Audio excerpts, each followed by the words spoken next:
السلام علیکم گائز، کتاب کہانی کی نئی قسط کے ساتھ میں ہوں آپ کا ہوسٹ محمد اسیب بلال۔ آج کی اس ویڈیو میں ہم جانیں گے کہ 1971 کی جنگ میں کیا ہوا تھا، پاکستان کے پاس کتنے وسائل تھے اور پاکستان کے مقابل بھارت کے پاس جنگی ساز و سامان کیسا تھا۔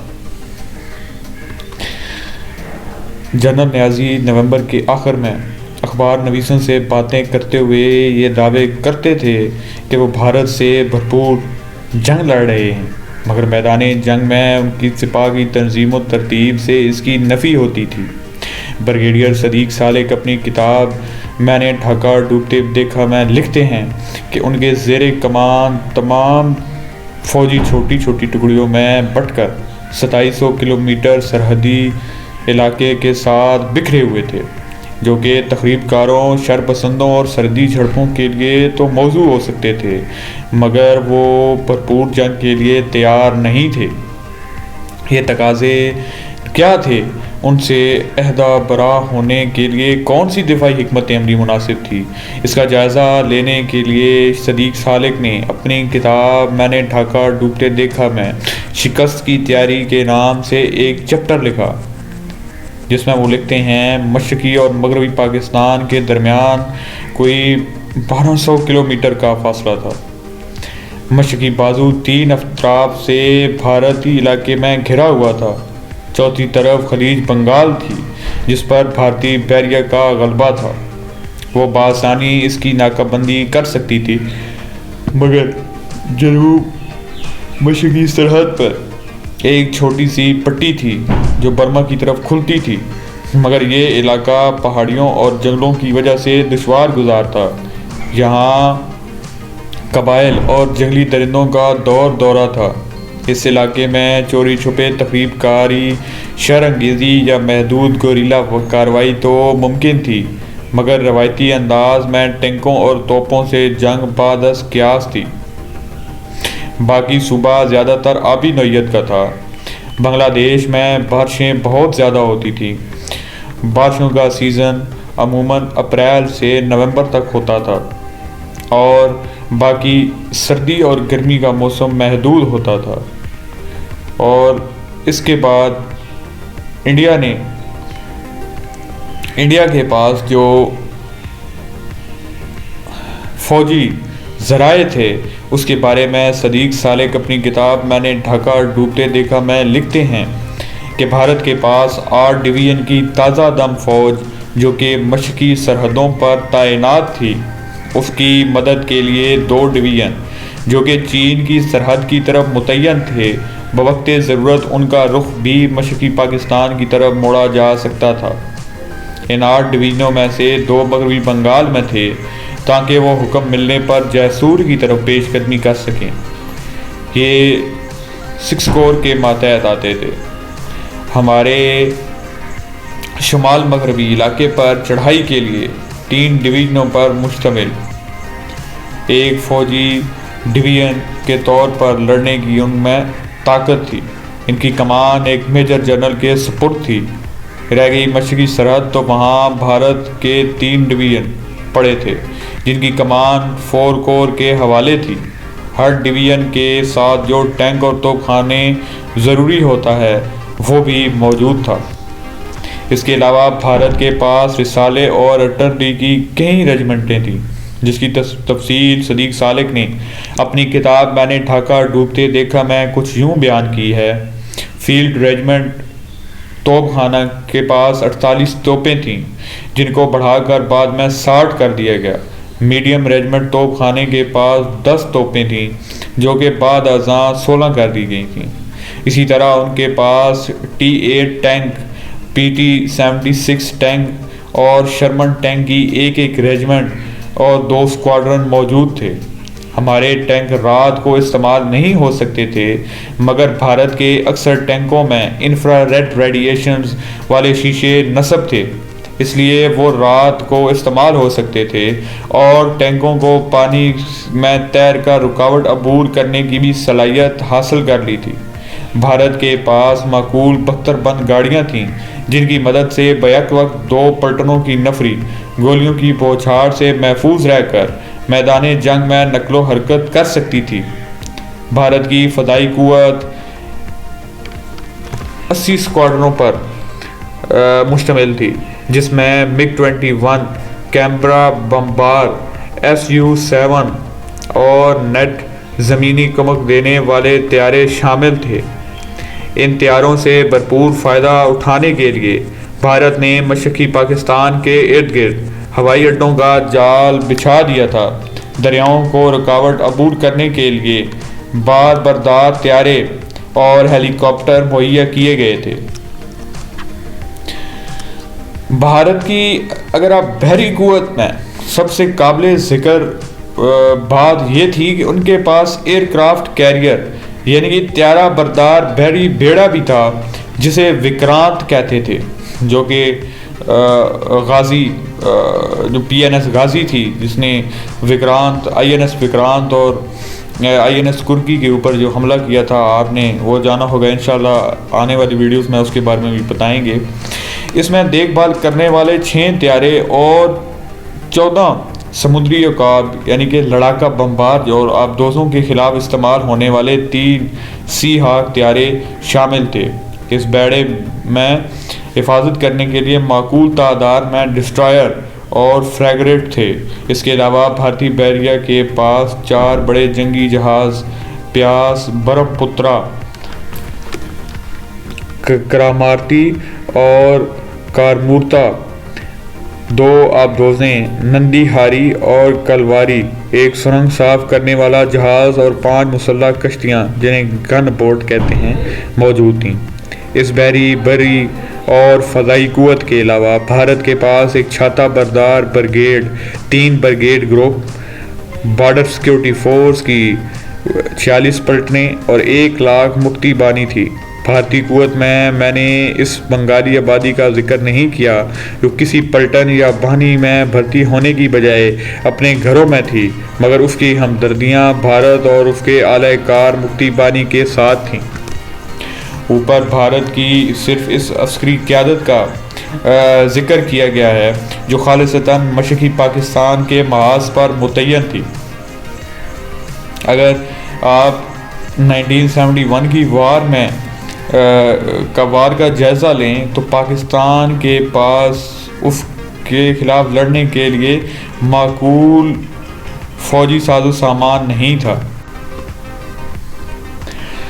مشرقی پاکستان کے مخصوص حالات میں بہترین فوجی اسٹریٹجی کیا تھی اور جنرل نیازی نے کس اسٹریٹجی کو اپنایا؟ آئیے اس مسئلے پر ذرا ٹھنڈے دل سے غور کرتے ہیں۔ اس کے بارے میں صدیق سالک نے اپنی کتاب میں نے ڈھاکہ ڈوبتے دیکھا میں لکھا کہ اول تو تمام تر توجہ ڈھاکہ پر مرکوز کر دی جائے اور جتنے وسائل دستیاب ہیں انہیں استعمال میں لا کر ڈھاکہ کے گرد دفاعی حصار بنا دیا جائے۔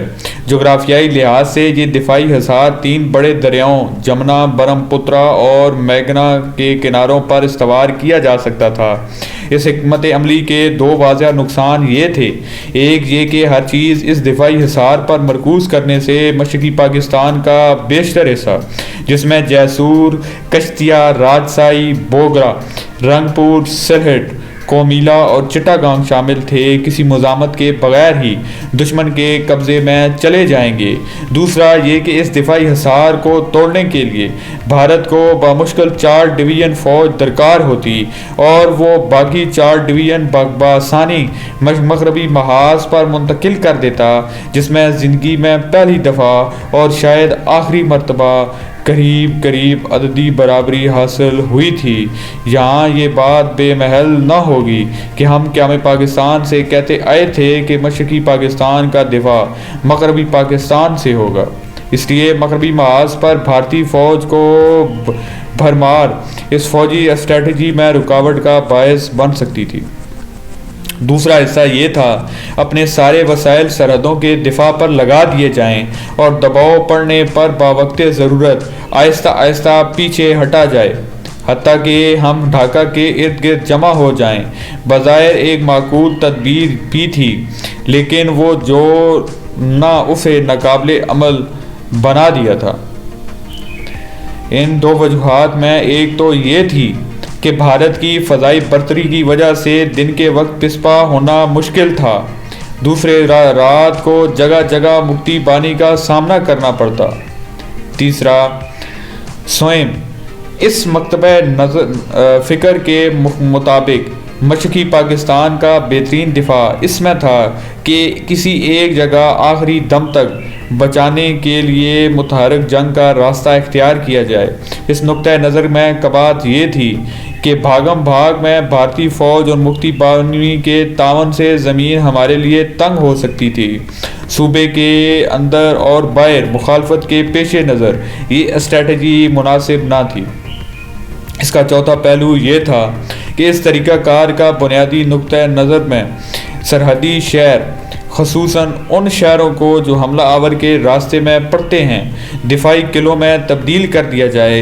ان میں طویل لڑائی لڑنے کے لیے راشن، ایمونیشن اور دیگر جنگی ساز و سامان جمع کر لیا جائے اور ارد گرد مورچے کھول دیے جائیں تاکہ اوپر سے دشمن جتنی مرضی بھی ضربیں لگاتا رہے اسے بلا کا نقصان سہا جائے، اور وقت ضرورت انہی دفاعی قلعوں کو بنیاد بنا کر دشمن پر حملہ کیا جائے۔ یہ طریقہ کار اگرچہ بہت پرانا اور کسی حد تک فرسودہ تھا، مگر حالات میں اس میں دو فائدے تھے۔ ایک یہ کہ اس طرح وسیع علاقہ کسی مزاحمت کے بغیر دشمن کے حوالے کرنے کی بجائے اس کا جگہ جگہ دفاع کیا جا سکتا تھا۔ دوسرا یہ کہ ہم اپنی ناکامی اور وسائل کو مخصوص مقامات پر مجتمع کر کے مؤثر دفاع کی صورتحال پیدا کر سکتے تھے۔ اب خیال تھا اول تو دشمن ہر دفاعی قلعے کو فتح کر کے آگے بڑھتا جائے گا، جو آسان کام نہ ہوگا۔ اگر اس لیے اسے غیر مفتوح چھوڑ کر آگے بڑھنے کی کوشش کی تو اسے ہر وقت پیچھے سے حملے کا ڈر رہے گا۔ تیسری صورت یہ ہو سکتی تھی کہ وہ ہر قلعے کو محصور کر کے آگے بڑھے گا، جس کا مطلب یہ ہوگا اسے ہر قلعے کو محصور کرنے کے لیے معقول تعداد میں فوج تعینات کرنی پڑے گی اور پیش قدمی کے لیے مزید نفری درکار ہوگی، یعنی دگنی فوج لگانا پڑے گی۔ اس حکمت عملی کا فوری مبصر عموماً لوہار کے ہتھوڑے اور اہرن سے تشبیہ دیتے تھے، یعنی ہتھوڑا حملہ کرنے والے کا اور اہرن حملہ سہنے والے کا۔ اس کا حمایت میں عموماً یہ دلیل دی جاتی تھی کہ ہتھوڑا چلانے والا بازو تھک جاتے ہیں مگر اہرن نہیں ٹوٹتی۔ اس مذکورہ پلان میں جنرل نیازی نے طریقہ نمبر 4 کو منتخب کیا تھا اور سرحد کے قریب چیدہ شہروں کو دفاعی قلعوں میں تبدیل کر دیا تھا۔ ان شہروں میں جیسور، جنیدہ، بوگرا، رنگ پور، جمال پور، میمن سنگھ، سلہٹ، سراب بازار، کومیلا اور چٹا گنگ شامل تھے۔ ہر دفاعی قلعے میں 45 دن کا راشن اور 20 دن کا سامان موجود تھا۔ 60 دن کا گولہ بارود جمع کرنے کو کہا گیا تھا۔ اس کے علاوہ بعض علاقوں اور قبضے کو مضبوط مقام پر اسٹرانگ فرنٹ پوائنٹ کا درجہ دیا گیا۔ یہ مقامات عام شہروں سے زیادہ اور دفاعی قلعوں میں کم دفاعی صلاحیت رکھتے تھے۔ ان دفاعی قلعوں پر مبنی ایسٹرن کمانڈ نے جو فوجی اسٹریٹجی وضع کی تھی اس کے کچھ نمایاں خط و خال یہ تھے: سرحدی چوکیوں پر متعین ہمارے فوجی اس وقت تک لڑتے رہیں گے جب تک کہ مقامی جنرل آفیسر کمانڈنگ انہیں پسپا ہونے کا حکم نہ دے دے۔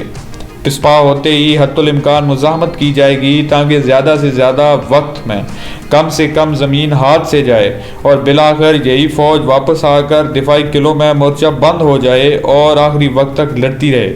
جنرل حمید جو کہ چیف آف سٹاف تھے، جب وہ ڈھاکہ آئے تو انہوں نے اس منصوبے کی تفصیلات پیش کی گئیں۔ انہیں نے اصولی طور پر اتفاق کیا۔ بعد میں یہ منصوبہ GHQ روانہ کیا گیا جہاں پیشہ ورانہ نقطۂ نظر سے ان کا جائزہ لیا گیا۔ اس منصوبے کو درجہ ذیل ترسیحات کے ساتھ منظور کر کے ایسٹرن کمانڈ کو لوٹا دیا گیا۔ راجسائی کے سامنے سرحد پر انگلش بازار پر حملے کی گنجائش پیدا کی جائے۔ فرقہ بند کو تباہ یا مفلوج کرنے کے لیے چھاپا مار فوج کے اقدام کو مضبوط منصوبے میں شامل کیا جائے۔ چٹاگانگ میں ایک پلٹن ضرور رکھی جائے تاکہ وہ سمندری راستے سے آنے والے کسی کو وصول کر سکے۔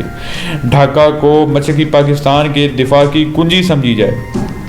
ایسٹرن کمانڈ نے حسب الحکم ان تصریحات کو اصلی پلان میں شامل کر لیا اور GHQ کو تعمیل کا ارشاد آگاہ کر دیا۔ اب یہ اندازہ لگانا باقی تھا کہ دشمن کے حملے کا رخ کس طرف ہوگا۔ آنے والی ایپیسوڈ میں ہم آپ کو بتائیں گے کہ بھارت اور پاکستان کے درمیان جو 1971 کی باقاعدہ جنگ ہوئی، اس میں پاکستان نے کس اسٹریٹجی کو اپنایا اور کیسے پاکستان پسپا ہوا، اور پھر صدیق صالح کا وہ پیراگراف، یعنی میں نے ڈھاکہ ڈوبتے دیکھا کی کتاب میں جو لکھا گیا ہے کہ اور ڈھاکہ ڈوب گیا، اس کے بارے میں آپ کو آگاہ کیا جائے گا۔ اگر آپ کو یہ ویڈیو پسند آئی ہو تو ویڈیو کو لائک کریں اور چینل کو سبسکرائب کریں۔ اپنے ہوسٹ محمد اسیب بلال کو دیجیے اجازت۔ اللہ حافظ۔